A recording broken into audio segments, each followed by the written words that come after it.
दोस्तों, स्वागत है आपका आपके अपने चैनल लर्न जीके विद तेजे में।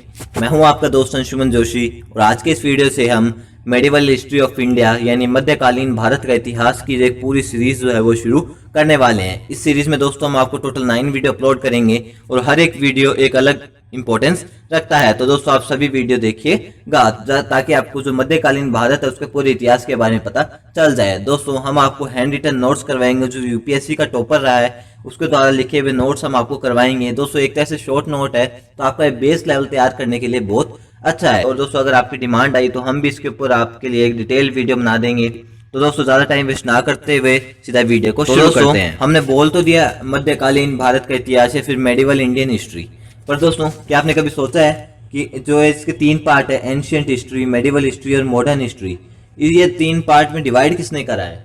इसको 3 पार्ट में बांटा किसने? तो दोस्तों वो बांटा था इतिहासकार मील ने।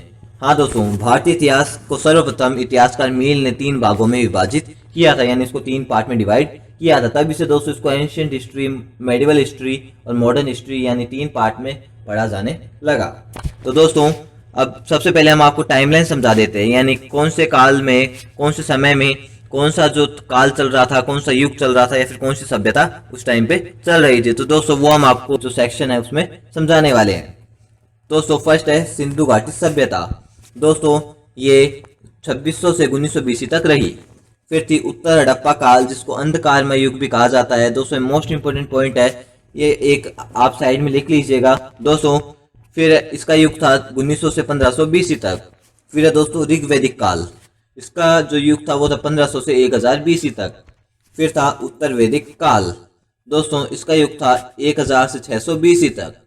फिर था दोस्तों महाजनपद काल, इसका युग था दोस्तों 600 से 322 बीसी तक। फिर था दोस्तों मौर्य काल, इनका कार्यकाल था 322 से 185 बीसी तक।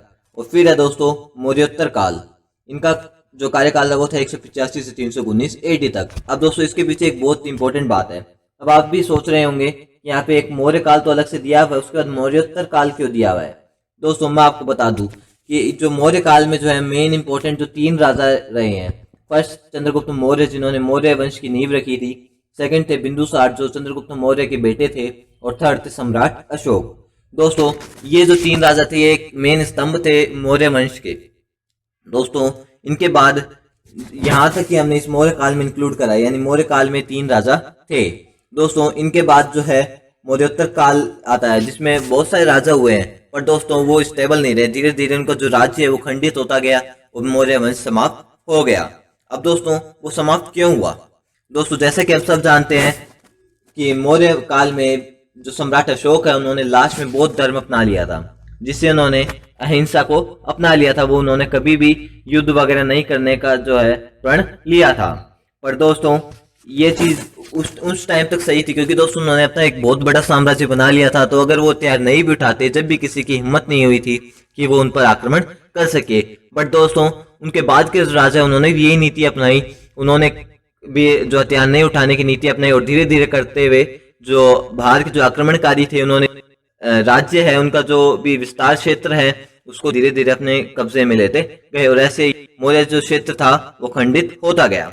दोस्तों इसके ऊपर हमने एक डिटेल वीडियो बनाया है, जो आपको ऊपर आई बटन में मिल जाएगा। तो दोस्तों आप वो वीडियो देखना बिल्कुल भी मत भूलिएगा। उसके ऊपर हमने आपको पूरा मौर्य वंश जो उसको डिटेल में समझाया है।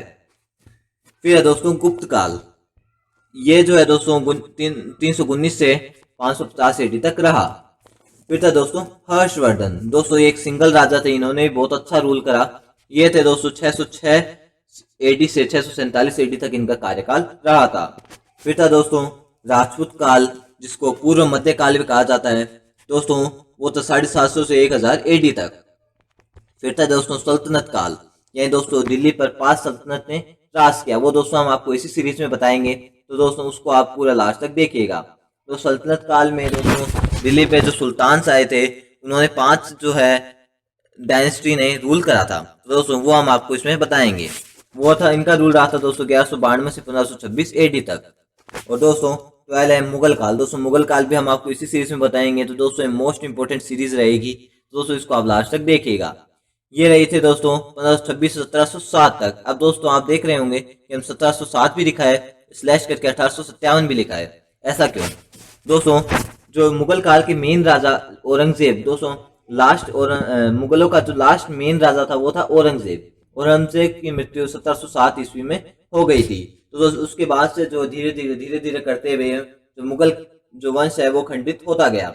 जैसे दोस्तों मौर्य वंश खत्म हो गया, वैसे लास्ट में जाते जाते 1857 तक जो है मुगल वंश भी समाप्त हो गया था। तो दोस्तों यहाँ तक उसको मेन माना जाता है। उसके बाद है आधुनिक भारत यानी जो मॉडर्न इंडिया है, वो दोस्तों 1707 से 1947 तक रहा। 1947 में हम सब जानते हैं हमारे देश को आज़ादी मिल गई और तब से जो है हमारा जो इतिहास खत्म हो गया। तो दोस्तों आप समझ सकते हैं मैं क्या समझाना चाह रहा हूँ। अब दोस्तों हम शुरू करते हैं हमारे फर्स्ट टॉपिक के साथ, जो है इस्लाम का उदय। दोस्तों सबसे पहले हम जानते हैं इस्लाम के संस्थापक कौन थे। वो थे दोस्तों मोहम्मद साहब। दोस्तों इनका जन्म हुआ था 570 एडी में। जन्म स्थान था इनका मक्का। पिता थे इनके अब्दुल्ला, माता का नाम है अमीना जिनको अमीना भी कहा जाता है। दोस्तों इनके चाचा थे अबू तालिब। अब दोस्तों एक इम्पोर्टेंट बात है कि मोहम्मद साहब का पालन पोषण इनके चाचा जी ने किया था। इनके चाचा का क्या नाम था? अबू तालिब। दोस्तों इनका कबील थे कुरैश या फिर कुरैशी। नेक्स्ट था इनका परिवार पुजारी परिवार था। इनकी पत्नी का नाम था खदीजा। दोस्तों मोस्ट इंपोर्टेंट बात, मैं आपको हर एक चीज जो मैं आपको बताऊंगा मोस्ट इंपोर्टेंट होगी, हर चीज अपने आप में एक फैक्ट होगी। तो दोस्तों आप सबको अच्छे से याद करिएगा। दोस्तों हीरा नामक पहाड़ी पर मोहम्मद साहब को ज्ञान की प्राप्ति हुई। इनका परिवार पहले अल्लाह की बेटियों की पूजा करता था। अब दोस्तों एक नोट है, मोस्ट इंपोर्टेंट नोट है। सलमान रुश्दी दोस्तों एक ब्रिटिश नॉवेलिस्ट था यानी ब्रिटिश राइटर था।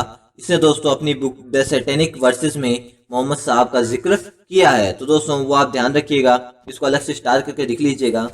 622 एडी में मोहम्मद साहब मदीना चले गए। ये घटना हिजरत कहलाती है। हिजरी संवत यहाँ से आरंभ हुआ।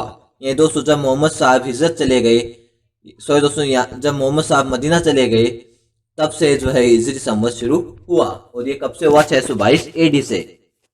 दोस्तों 630 एडी में मक्का पर आक्रमण हुआ और 632 एडी में मोहम्मद साहब का निधन हो गया, फिर इनकी मृत्यु हो गई। दोस्तों मोहम्मद साहब मुसलमानों के धार्मिक तथा राजनीतिक प्रमुख थे। मोहम्मद साहब के उत्तराधिकारी को खलीफा कहा जाता है एवं उसके साम्राज्य को खिलाफत कहा जाता है। दोस्तों हम आगे जो मॉडर्न हिस्ट्री पढ़ेंगे तो दोस्तों उसमें हम ये पढ़ेंगे कि खिलाफत मूवमेंट भी एक चला था। दोस्तों मोहम्मद साहब के बाद 4 खलीफा हुए थे। दोस्तों हम सब जानते हैं कि मुस्लिमों में 2 कास्ट होती है, एक सुन्नी और एक शिया। तो दोस्तों 4 में से 3 जो थे, 3 जो खलीफा थे वो सुन्नी थे और एक जो थे वो शिया से थे। तो दोस्तों सुन्नी से कौन कौन से थे? अबू बकर जिनका कार्यकाल 632 से 634 तक रहा। फिर थे उमर जिनका कार्यकाल 634 से 644 तक रहा। फिर थे उस्मान जिनका कार्यकाल 644 से 656 तक रहा। और दोस्तों शिया से एक थे जिनका नाम था अली, इनका कार्यकाल 656 से 661 तक रहा। दोस्तों अली के पुत्र हुसैन की हत्या करबला के मैदान में कर दी गई। फिर दोस्तों इसमें उमैयद वंश भी आया, अब्बासी वंश भी आया। अब्बासी वंश का दोस्तों एक इम्पोर्टेंट पॉइंट है 2-3, इस्लाम का स्वर्ण काल इसको कहा जाता है, अब्बासी वंश को। दोस्तों एक मंगोलियन नेता था हलाकू, इसने 1258 में अब्बासी खलीफा की हत्या कर दी थी। और उसके बाद से दोस्तों उस्मानी वंश आरंभ हुआ। उसके बाद ऑटोमन साम्राज्य आया। 1924 में मुस्तफ़ा कमाल पाशा ने खलीफा पद को समाप्त कर दिया था। तो दोस्तों एक इम्पोर्टेंट पॉइंट है दोस्तों, अंग्रेजों ने संपूर्ण ब्रिटिश भारत में 1830 में सती प्रथा पर प्रतिबंध लगा दिया था। तो दोस्तों यहाँ से फर्स्ट टॉपिक खत्म हुआ। अब सेकंड टॉपिक है यानी अरब का आक्रमण जब भारत पर हुआ था, जब अरबों ने भारत पर आक्रमण करा था, अब वो टॉपिक आ गया है।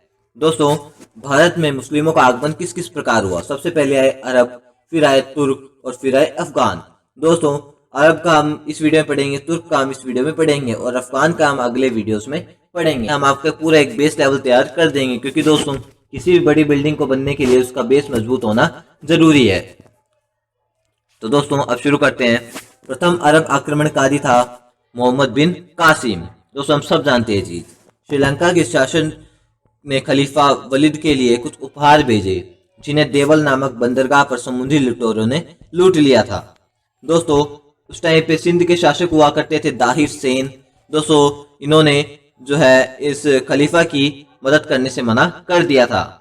दोस्तों खलीफा ने ईरान के शासक अल हज्जाल को भारत पर आक्रमण करने हेतु कहा। दोस्तों आप पूरी एक कहानी है, तो आप इसको अच्छे से समझिएगा। 1712 एडी में मोहम्मद बिन कासिम ने सिंध को जीत लिया था। मोहम्मद अल हज्जाल का भतीजा भी था और दामाद भी था। कौन? मोहम्मद बिन कासिम। अलाउद्दीन खिलजी भी अपने चाचा का भतीजा और दामाद दोनों था। अब है दोस्तों नेक्स्ट पॉइंट है, बौद्ध भिक्षुओं ने मोहम्मद बिन कासिम की सहायता की थी। ये एक मोस्ट इंपोर्टेंट पॉइंट है। मोहम्मद बिन कासिम ने पहली बार सिंध में जजिया कर लागू किया। अब दोस्तों हम जानते जजिया कर होता था, पर आप जानते कि जजिया कर क्या होता था? तो दोस्तों वो हम आपको बताते, जो इंपॉर्टेंट पॉइंट आएगा हम आपको समझाते जाएंगे।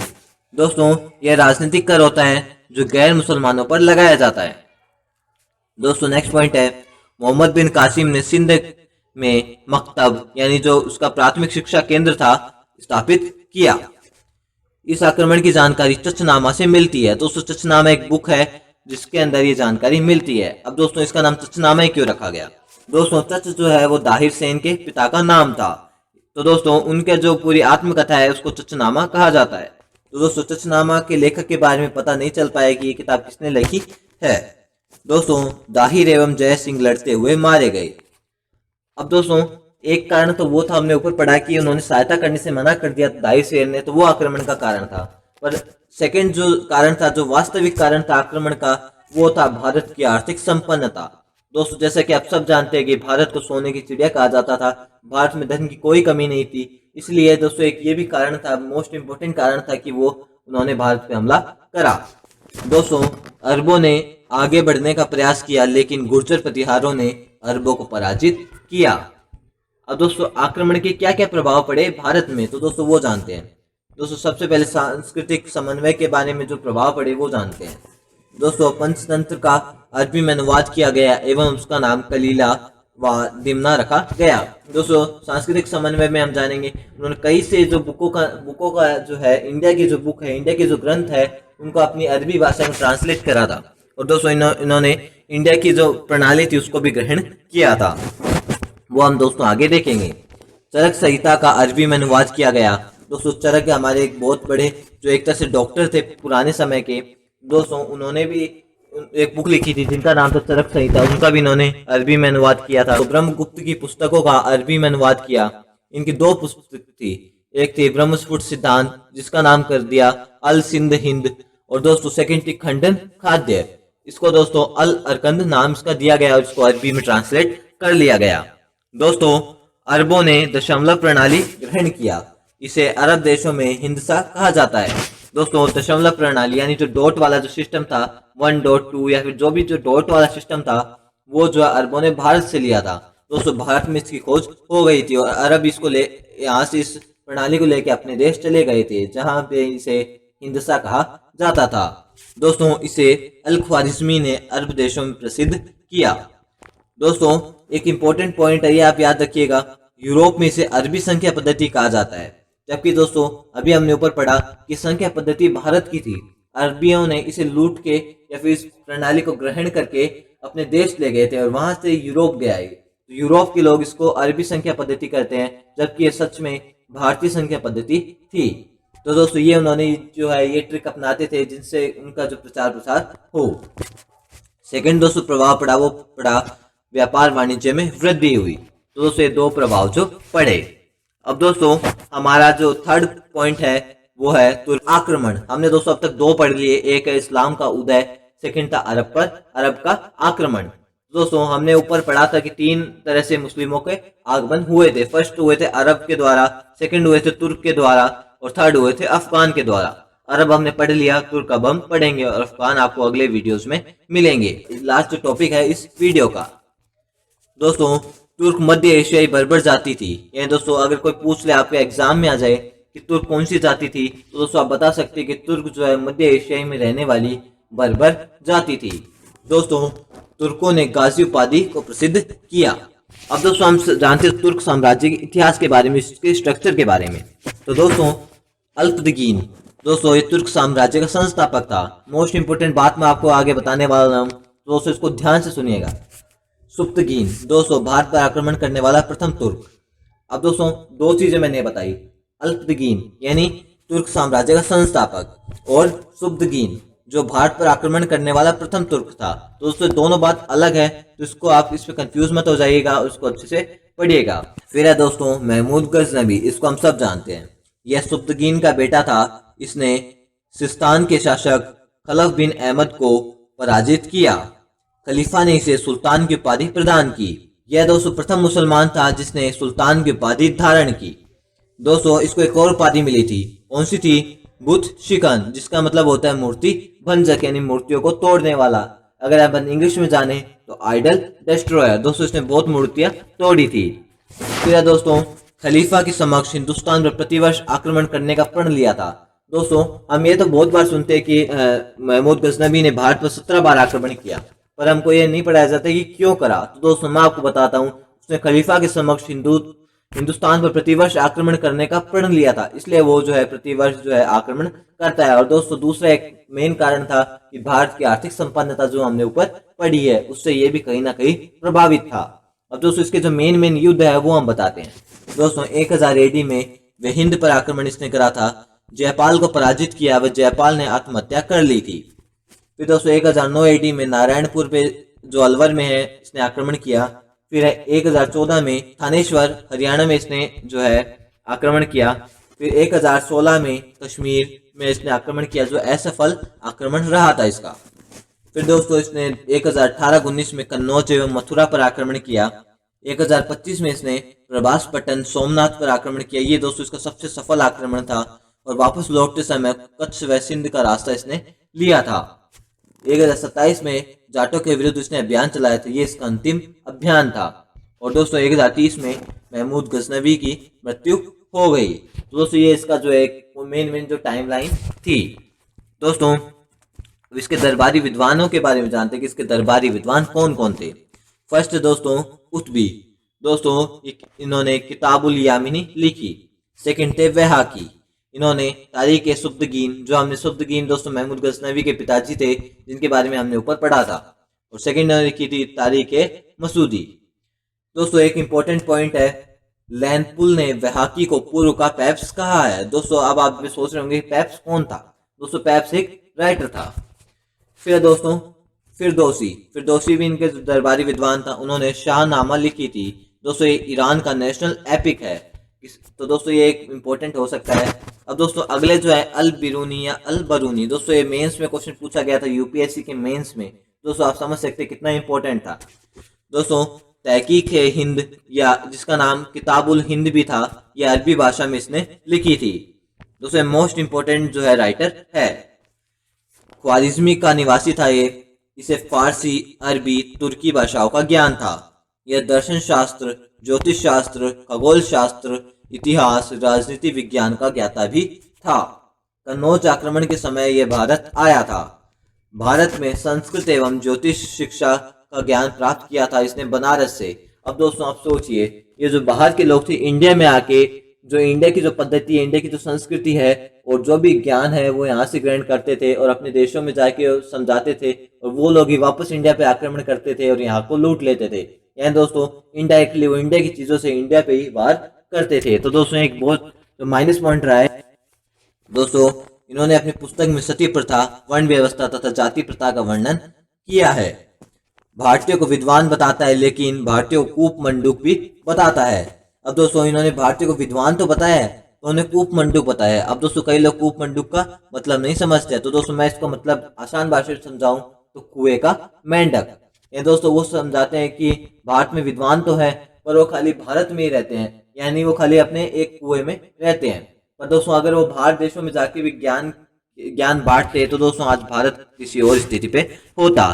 तो दोस्तों ये था हमारा पूरा वीडियो। आई होप आपको वीडियो पसंद आया होगा। अगर आपको वीडियो अच्छा लगा तो इसको ज़्यादा से ज़्यादा शेयर करिए और ऐसे अमेजिंग वीडियोस के लिए हमारे चैनल को सब्सक्राइब कर लीजिए। दोस्तों ये हम पूरी सीरीज डालेंगे तो उसको पूरा लास्ट तक देखिएगा ताकि दोस्तों आपका पूरा एक अच्छे से बेस तैयार हो जाए।